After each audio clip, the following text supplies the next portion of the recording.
मुसीबत के वक्त जिसने तुझे पनाह दी तूने इसी पर जुल्म ढाया।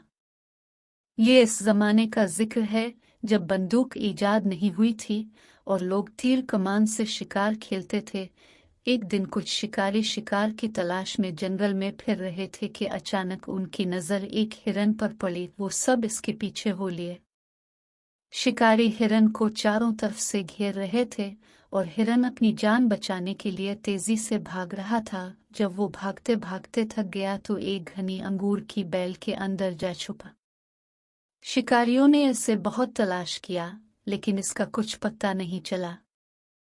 आखिर मायूस होकर वो वहां से लौटने लगे।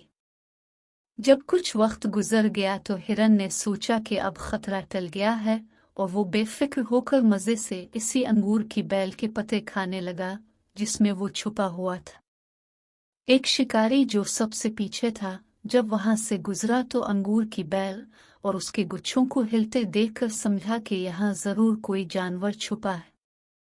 इसने ताक के कई तीर मारे। इत्तेफाक से एक तीर हिरन को जा लगा और वो वहीं ढेर हो गया। मरते हुए हिरन ने अपने दिल में कहा, ये बदबख्त, तेरी नाशुक्री की यही सजा है। मुसीबत के वक्त जिसने तुझे पनाह दी तूने इसी पर जुल्म ढाया। इतने में शिकारी भी वहां पहुंच गए। क्या देखते हैं, वही हिरन मरा पड़ा है।